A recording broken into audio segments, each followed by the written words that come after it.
ఖచ్చితంగా ఏ పర్యావరణవేత్తకైనా అండగా ఉంటాం. ఎవరెవరైతే ఈరోజు కొట్లాడుతున్నారో ఈ భూముల పరిరక్షణకు, భవిష్యత్ తరం పరిరక్షణకు వారికి ముమ్మాటికి అండగా ఉంటాం. ఇక పనికిమాలిన మాటలు మాట్లాడుతున్న మంత్రులు, ఆడ ఏం లేదు బయోడైవర్సిటీ, గింత పెద్ద రిపోర్ట్లు ఉన్నాయి, అందులో ఏమున్నది ఏం లేదు. ఎన్ని రకాల స్పీషీస్ ఉన్నాయి, ఎంత ఫ్లోరా ఉంది, ఎంత ఫౌనా ఉంది, అక్కడ ఎన్ని పక్షులు ఉన్నాయి, ఎన్ని రకాల పక్షులు, మొత్తం డీటెయిల్స్ ఉన్నాయి. ఇది నా రిపోర్ట్ కాదు, ఇండిపెండెంట్ ఏజెన్సీస్ హెచ్సియులో పనిచేసే ప్రొఫెసర్లు తయారు చేసిన రిపోర్ట్. 1-2 కాదు, బోలెడు ఉన్నాయి. ఇక ఫోటోలు చూపెట్టాలంటే ఇవి ఏఐ జనరేటెడ్ ఇమేజ్లు కాదు. పాపం మంత్రులు కొంతమంది తెలిసి తెలియక ముఖ్యమంత్రి గారి ట్రాప్లో పడి ఏదో మాట్లాడుతున్నారు. మీ హెచ్సియు వెబ్సైట్లో ఉన్నాయి, కావాలంటే చూసుకోండి. హైదరాబాద్ సెంట్రల్ యూనివర్సిటీ వెబ్సైట్లోనే ఇవన్నీ కూడా ఉన్నాయి. చెరువులు, అక్కడ ఉండే తాబేళ్లు, 1-2 కాదు, అక్కడ ఉండే పశువులు, అక్కడ ఉండే పిట్టలు, పక్షులు, అక్కడ ఉండే చెరువులు, ఇక అక్కడికి పోయిన రేవంత్ రెడ్డి గారి బుల్డోజర్లు, అక్కడ ఎరేజ్ చేసిన, అక్కడ వీరు క్రియేట్ చేసిన అరాచకం. 1-2 కాదు, చూడండి ఎట్లా ఒక యుద్ధానికి పోయేటప్పుడు ఎట్లయితే పోతారో అట్లా ఆ మిలిటరీ ట్యాంకర్లు వేసుకొని పోతారు చూడు, ఆ స్థాయిలో ఒక దొంగలాగా ప్రభుత్వం పోవాల్సిన అవసరం ఏంటి? అక్కడ ఉండే పశువుల్ని ఇంత స్థాయిలో 1-2 కాదండి, అక్కడ ఉండేది వందలు. అక్కడ హెచ్సియులో నివసించే వారికి ఎవరికైనా తెలుసు, స్పాటెడ్ డియర్ అనేది క్యాంపస్లో ఫ్రీగా తిరుగుతూ కనబడుతూ ఉంటుంది. రాహుల్ గాంధీ గారిని కూడా చివరిగా అడుగుతా ఉన్నా, మీరేమో పెద్ద ఉపన్యాసాలు ఇస్తూ ఉంటారు, పెద్ద మాటలు చెప్తుంటారు. అదే పెద్ద ఉపన్యాసాలు, పెద్ద మాటలు చెప్తా ఉంటారు రాహుల్ గాంధీ గారు. మీరు రాహుల్ గాంధీ గారు ఆనాడు రోహిత్ వేముల విషయంలో మీరు ఆనాడు ఆల్ ఇండియా కాంగ్రెస్ కమిటీ అధ్యక్షుడు, ఒక ఎంపీ, కేసీఆర్ గారి ప్రభుత్వం ఉన్నప్పుడు మీరు వస్తే మీకు ఎస్కార్ట్ పెట్టి, పోలీస్ ఎస్కార్ట్ పెట్టి మరి మిమ్మల్ని 2 సార్లు హైదరాబాద్ సెంట్రల్ యూనివర్సిటీలో నిరసనలో పాల్గొనే ఒక ప్రజాస్వామిక పరిస్థితి ఆనాడు కేసీఆర్ గారి ప్రభుత్వంలో ఉండే. మీరేం చేస్తుండండి ఇవాళ? మీ ప్రభుత్వం ఏం చేస్తుంది? ఇగో ఇది మీరు చేస్తుంది. ఆడపిల్లల జుట్లు గుంజు కొట్టుడు, వాళ్ళ బట్టలు జినిగేటట్టు కొట్టుడు, పిల్లల మీద లాఠీ చార్జులు. ఇది పిల్లల మీద లాఠీ చార్జ్ నిన్న. ఇదా मोहब्बत का दुकान? राहुल जी, मैं आपसे कहना चाहता हूँ, ये मोहब्बत का दुकान नहीं है. आज तेलंगाना कांग्रेस गवर्नमेंट में नफरत का नया मकान बन गया. आप आइए HCU, आपने खुद कहा था जब भी आपको कोई आफत होगी, जब भी आपको कोई तकलीफ होगी, मुझे बुलाइए, मैं आ जाऊँगा. मेरा वादा है आपसे. राहुल जी आप कहाँ पे? हाल ही में एक पिक्चर आई, लापता लेडीज. आज राहुल जी को लोग बोल रहे हैं कि लापता लीडर है. कहाँ है? पॉलिटिकल टूरिस्ट जो हैं राहुल जी, आइएगा एक बार. आप दर्शन देते रहते हो कभी का एक बार 1 साल में. आइए हैदराबाद सेंट्रल यूनिवर्सिटी, यहाँ की बच्चों के साथ बैठिए, बताइए उनको, समझाइए कि क्यों आपकी गवर्नमेंट कर रही है जो कर रही है, जो कारनामा, जो लाठीचार्ज कर रही है और जो बार बार बकवास कहा जाता है. मैं याद दिलाना चाहता हूँ एक और चीज़ भी. మీకు గుర్తుండాలి, ఇదే హైదరాబాద్లో టైమ్స్ ఆఫ్ ఇండియా వాళ్ళు క్యాంపెయిన్ రన్ చేశారు. ఆ మధ్యన మేము కేబీఆర్ పార్క్ చుట్టూ ఫ్లైఓవర్లు కడదామని స్టార్ట్ చేస్తే SRDP కింద క్యాంపెయిన్ స్టార్ట్ చేశారు, సేవ్ కేబీఆర్, ఒక 700 చెట్లు కొట్టేస్తున్నారని. మేము ప్రజాస్వామిక లక్షణాలు ఉన్న ప్రభుత్వం కాబట్టి విరమించుకున్నాం. అక్కడ కేబీఆర్ వాకర్స్ అందరూ నిరసన చెప్తుంటే వి విడ్రూ. ప్రభుత్వం ఒక నిర్ణయం తీసుకున్న, టెండర్లు కూడా పిలిచాం, టెండర్లు ఫైనల్ అయినాయి, అగ్రిమెంట్ అయింది, 6 ప్యాకేజీలు. కానీ ప్రజలు ఎప్పుడైతే నిరసన చెప్పారో మేము వెనక్కి తగ్గాం. కరెక్ట్ కాదు, వాళ్ళని కాదని, మనం వాళ్ళ కోసమే చేస్తున్నాం, మనకి ఎందుకు అని మనం నగర మంత్రులు, నగర ఎమ్మెల్యేలు అందరం కూడా పోయి సార్ని అడిగితే వద్దు ఆపేయండి అన్నారు కేసీఆర్ గారు. That is commitment. ప్రజాస్వామిక లక్షణం ఉన్నవాడైతే ఆ పని చేస్తాడు.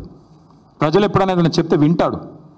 కానీ నేను నీ అంతను, నా అంత గొప్పవాడు ఎవడు లేడు అనుకుంటే రేవంత్ రెడ్డిలాగా ఉంటుంది.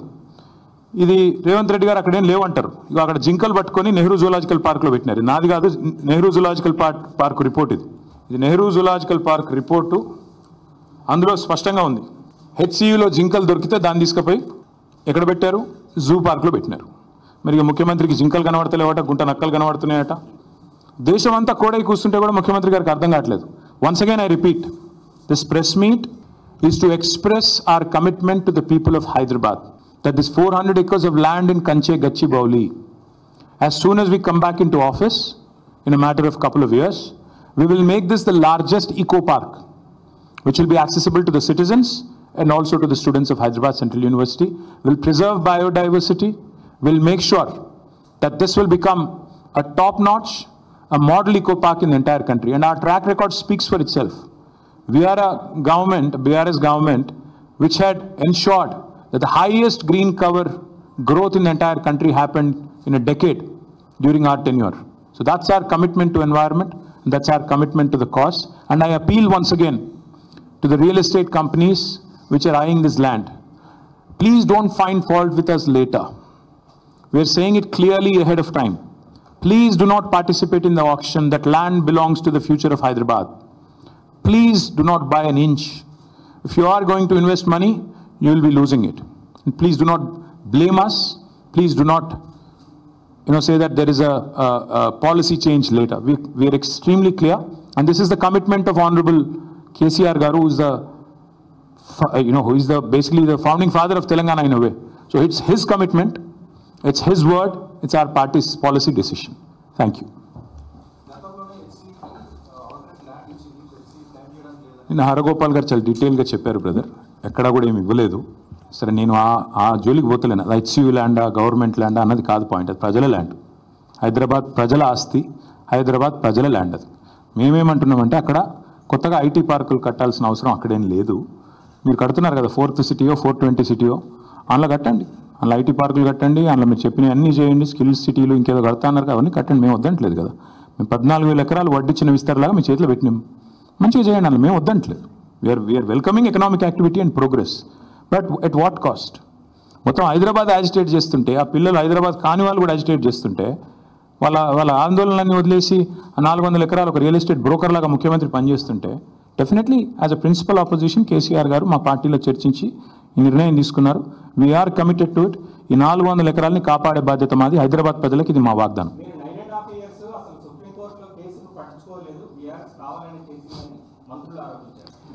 మంత్రులు నేనేమంటున్నా అంటే, వారికి పాపం విషయం తెలియదు. గవర్నమెంట్ వాళ్ళది వచ్చింది డిసెంబర్లో, కోర్టు తీర్పు వచ్చింది బహుశా మార్చిలో అనుకుంటా, 3-4 నెలల్లో. ఆ 3-4 నెలల్లో హియరింగ్ కూడా కాలే. ఏదో మాట్లాడతారు, తెలియక ఏదో వాగుతూ ఉంటారు. ముఖ్యమంత్రి గారు మెప్పు పొందడం కోసం 20% కోసం 30% కోసం మాట్లాడటం గురించి మాకు పెద్ద ఫికర్ లేదు. We're concern about the future of Hyderabad. ఈ 400 ఎకరాల విషయంలో మా పార్టీ విధానం సుస్పష్టం. ఈ 400 ఎకరాలని ఒక హైదరాబాద్ మెచ్చే ఒక మణిహారం లాగా, ఒక ఈకో పార్క్ లాగా తయారు చేస్తాం. కాంగ్రెస్ స్టాండ్ ఏంటో చెప్పమని చెప్పండి, నేను కోరుతాం.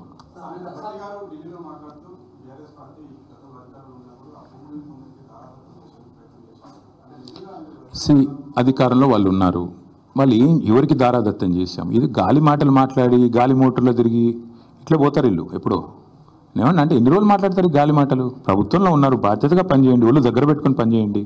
ఎందుకు ఎన్ని రోజులు గాలి మాటలతో టైంపాస్ చేస్తారు? ఎవరికి దారాదత్తం చేశాము? సరే, ఇక నేనేమంటున్నా బ్రదర్, ఒక నిమిషం. ఇవాళ రేపు కాంగ్రెస్లో ఎవరు మాట్లాడారు? ఒక్క నిమిషం. ఇది బండి సంజయ్ ఐటమ్ నెంబర్ 6 ఏదో అది parliament reply. Item number 6 should read this. This is a reply given by government of India, not me. Item number 6 అప్పుడప్పుడు పార్లమెంట్ అటెండ్ అయ్యి, అప్పుడప్పుడు కొద్దిగా చదువుకొని, అప్పుడప్పుడు ఏమన్నా కొద్దిగా మాట్లాడితే, ఇది రిజర్వ్ బ్యాంక్ కాదు, ఇది forest survey of India report. ఇది forest survey of India report. ఇది గవర్నమెంట్ ఆఫ్ ఇండియాలో ఉండేవాళ్ళు కొంచెం చదువుకోవాలి. అప్పుడప్పుడు ఎంతసేపు తంబాకు నవ్వులుకుంటే ఆడిడే తిరుగుతూ టైంపాస్ చేస్తే ఎట్లా నాకు అర్థం కాదు, మంచిది కాదు. ఆయనకి కూడా ఇప్పుడు చదువుకోమని చెప్పండి కొద్దిగా. ఇప్పుడే చెప్పాను, మీరు వినలేదు కాక, మీరు వినలేదు. మేము కూడా గవర్నమెంట్కి కావాల్సినంత టైం ఇస్తున్నాం. ఏప్రిల్ 7th నాడు కోర్టు కూడా ఉంది. 7th ఏప్రిల్ నాడు మళ్ళీ కోర్టు కూడా వింటుంది. ఈరోజు కూడా కోర్టు వింటున్నట్టుంది. 24 hours ఇచ్చినట్టున్నారు కోర్టు కూడా టైము. ఈ ప్రభుత్వానికి కోర్టులు అంటే కూడా గౌరవం లేదు. మార్చ్ 29 నాడు బిల్ ఫైల్ అయితే, ఒక ఫౌండేషన్, ఒక NGO ఫైల్ చేస్తే వాటా అని చెప్పి ఎన్వైరన్మెంటల్ ఇంపాక్ట్ అసెస్మెంట్ చేయకుండా విధ్వంసం చేస్తున్నారని వాళ్ళు ఫైల్ చేశారు. గవర్నమెంట్లో ఉన్న వాళ్ళు ఏం చేయాలండి? బాధ్యతగా ఒక రిబట్టల్ కానీ కౌంటర్ కానీ సబ్మిట్ చేయాలి. వీళ్ళు ఏం చేసినారు? 10 రోజులు టైం ఇవ్వండి అన్నారు. ఎందుకు తీసుకున్నారు 10 రోజులు టైం? ఆ 10 రోజుల్లో ఉన్నదంతా అక్కడ నాశనం చేసి, అక్కడ ఏమీ లేదు అని కౌంటర్ ఫైల్ చేయడానికి ముఖ్యమంత్రి గారు అర్ధరాత్రి అపరాత్రం లేకుండా లైట్లు పెట్టి చీకట్లో ఇవాళ అక్కడ ఉండే జింకలను, పక్షులను, అక్కడ ఉండే చెట్లను కొట్టి పారేసి మొత్తం నాశనం చేస్తున్నాడు అక్కడ. ఇది నేను చెప్పడం కాదు, పిల్లలు 5 డ్రోన్లు ఎగిరేసి షూట్ చేసినారు. మన ముఖ్యమంత్రి గారు చాలా సుభాషితాలు, ప్రవచనాలు చెప్పినారు అసెంబ్లీలో. ఏమన్నారు? ఒక డ్రోన్ ఎగిరేస్తే 500 ఫైన్ వేయాలా, నా దానికి కూడా జైల్లో పెడతారా అన్నాడు. మరి నువ్వు ఎందుకు పెట్టినావు ఇవాళ వాళ్ళ మీద కేసులు? 5 డ్రోన్లు ఎగిరేసి పిల్లలు నువ్వు చేస్తున్న విధ్వంసాన్ని షూట్ చేసినారు. మేము చేయలేదు, మీరు చేయలేదు. సారీ, మీడియా మీ పని చేయలేదు, మేము ప్రతిపక్షంగా మేము కూడా ఆడబోయి లొల్లి పెట్టలేదు. ఎందుకంటే ఆ పిల్లలు కొట్లాడుతున్నారు, దాన్ని మలినం చేయొద్దని మేము దూరం ఉన్నాం. ఈ రోజు నేను అడుగుతున్న ముఖ్యమంత్రిగా, 5 డ్రోన్లు ఎగిరేసి నువ్వు చేస్తున్న విధ్వంసాన్ని షూట్ చేసిన పిల్లల మీద కేసు ఎందుకు పెట్టినావు? మరి 2 పిల్లల్ని జైలుకు పంపినాడు ఈ ముఖ్యమంత్రి, PhD స్కాలర్స్ని. ఎందుకు పంపావు? పెద్ద పెద్ద మాటలు మాట్లాడే ముఖ్యమంత్రి. మేము చూస్తాము, ఇప్పుడు కోర్టు ఏం చెప్తుందో చూస్తాము. ముఖ్యమంత్రి కోర్టు తీర్పుతోనైనా బుద్ధి వస్తుందేమో ఆశిస్తాము.